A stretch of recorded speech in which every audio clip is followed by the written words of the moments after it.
Hello friends, this is Pratisha and today I am here to discuss about the second chapter Business Studies Principles of Management. Let's clear the meaning of Principles of Management.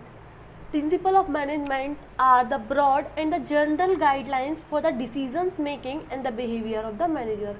जो Principles of Management क्या है, एक broad means the brief descriptions है, general guidelines है, किसी भी situation में किसी भी कंडीशन में ये डील करता है ह्यूमन बींग से, ह्यूमन बिहेवियर से। तो किसी भी कंडीशन किसी भी सिचुएशन में कैसे एक्ट करना है। It is not a readymade solution नहीं है किसी भी चीज़ का, ये बस गाइडलाइंस है, जनरली गाइडलाइंस है जिसको अपन को अडॉप्ट करना है किसी भी सिचुएशंस में। Let's difference between management principle versus pure science principles. Management principle are very flexible means ये according to the situation, according to the conditions ये चेंज होते रहते हैं। इनमें कोई रिजिडनेस नहीं है, रिजिडिटी नहीं है, ये अकॉर्डिंग टू द सिचुएशन के हिसाब से, कंडीशन के हिसाब से, ह्यूमन बीइंग के अकॉर्डिंग इनको चेंज किया जा सकता है, इनको मॉडिफाई किया जा सकता है। अगर अपन बात करते हैं प्योर साइंस प्रिंसिपल क्या है, ये साइंटिफिक प्रिंसिपल्स है। ये हर जगह जहाँ जहाँ भी इनको यूज़ किया जाता है ये हमेशा एक जैसा ही रिजल्ट देते हैं, इनमें कोई मॉडिफिकेशन या इनमें कोई चेंजेस नहीं किया जा सकता। These are rigid means to से जटिल है ये। Now come to here applied with the absolute static manner.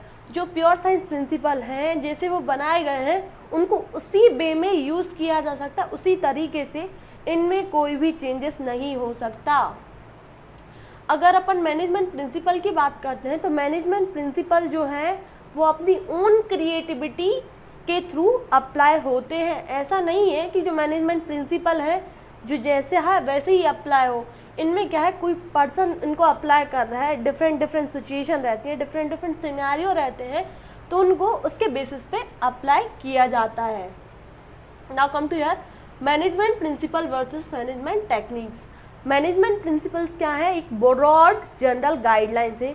किसी भी सिचुएशन में किसी भी कंडीशन में अपन को क्या कर रहे हैं, बस सुझाव दे रहे हैं कि अगर इनको अप्लाई करोगे तो इस प्रॉब्लम से अपन निकल सकते हैं, इसका एक सॉल्यूशन देते हैं। It's not a readymade solution but it is a guidelines. ये अपन को गाइडलाइंस जैसे एक्ट करता है कि किसी भी कंडीशन में किसी भी सिचुएशन में कैसे एक्ट करना है।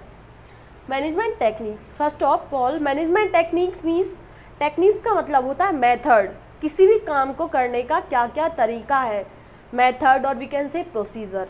अगर फॉर एग्जांपल जो डिफरेंट लोग रहते हैं वो मैथ को अगर करने की डिफरेंट मेथड रहती है, मीन्स तरीका रहता है, बट जो आंसर है वो सेम ही आएगा। इस मेथड से करोगे तो यही आंसर आएगा, इससे करोगी तो यही, but these are the different method. So the management are the techniques, these are the method or a procedure for doing the work to get the task accomplished or get the goal accomplished. These are less flexible means जो techniques रहती हैं वो flexible nature की नहीं रहती, means इनको change नहीं किया जा सकता।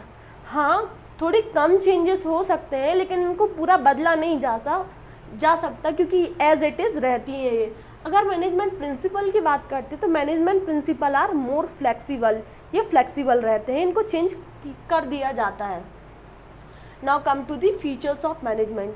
Features we can say the characteristics of management और nature of the management principles. Let's discuss one by one. Universal application means to say these are universally applicable, ये हर जगह यूज हो सकते हैं। Pervasive, these are all means कहीं भी दुनिया के किसी भी कोने में मैनेजमेंट प्रिंसिपल का यूज हो सकता है। These are pervasive means everywhere. Either the organisation was small, big, business और नॉन बिजनेस, ये मैनेजमेंट प्रिंसिपल हमेशा हर जगह यूज होता है। जनरल गाइडलाइंस का मतलब ये होता है कि ये जो मैनेजमेंट प्रिंसिपल है ये कोई रेडीमेड सॉल्यूशन प्रोवाइड नहीं करता। फॉर एग्जांपल अपन किसी शॉप पे गए हैं गुड्स खरीदने के लिए, तो अपन को गुड्स प्रोवाइड करेगा, अपन ने उनको पे किया है, पैसे दिए हैं, तो अपन को गुड्स प्रोवाइड करेगा। मीन्स रेडीमेड चीज़ अपन ने कुछ खरीदी है तो उसका अपन को कुछ मिला है। जैसे कि कंजप्शन एक्सपेंडिचर करते हैं तो गुड्स मिलता है ना उसके बदले में अपन को, तो वो जनरल गाइडलाइंस ये रेडीमेड सॉल्यूशन नहीं है किसी भी चीज़ का, वो बस गाइडलाइंस प्रोवाइड करते हैं किसी भी सिचुएशन में, किसी भी सिनेरियो में, किसी भी कंडीशंस में अपन को कैसे एक्ट करना है। Now come to next, formed by the practice and experiments, means to say जो मैनेजमेंट प्रिंसिपल्स हैं डीप ऑब्जर्वेशन के थ्रू, रिपीटेड एक्सपेरिमेंट के थ्रू ही फॉर्म्ड हुए हैं। ये नहीं है कि मैनेजमेंट प्रिंसिपल एक दिन में ही फॉर्म्ड हो गए, इनके ऊपर रिपीटेड एक्सपेरिमेंट किया गया है, ऑब्जर्वेशन किया गया है, जिससे वो फॉर्म्ड हुए हैं।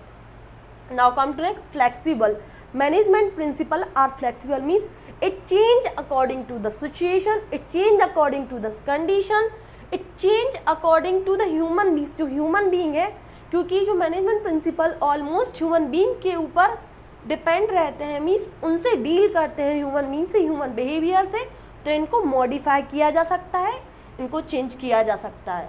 Cause and effect relationship, how the cause and effect relationship means to say अगर मैनेजमेंट प्रिंसिपल को अपन अप्लाई कर रहे हैं तो ये नहीं है कि इस कंडीशन में अगर इस प्रिंसिपल को अप्लाई किया है तो इसका एंड रिजल्ट क्या होगा। We can not say anything what was the end result is to be. अगर ठीक समय अगर साइंटिफिक प्रिंसिपल को अप्लाई करेंगे, हाँ there is a actual or we can say there is a perfect answer for that. If we are applying that principle, that would be the result. If we are talking about the management principle, we cannot predict what will be the end result. It depend upon the condition, it depend upon the situation, what will be the end result. It is a cause and effect relationship. Result of any principle is anticipated before application, apply करने से पहले अपन को कुछ नहीं पता रहता। Contingent, principle varies from situation to situation, हर सिचुएशन में, हर कंडीशन में अलग अलग प्रिंसिपल ही अप्लाइड होते, ये नहीं है कि पर्टिकुलर सिचुएशन में यही प्रिंसिपल अप्लाई होते, सिचुएशन और कंडीशन के अकॉर्डिंग ही इनको यूज़ किया जाता है। I hope these are clear to you all. We already discuss the meaning of principles of management. We make the difference between management principle and the pure science principles, management principle versus management techniques, and already discussed the features and management principle. I hope this is clear to you all. Thank you for watching this video. Thank you.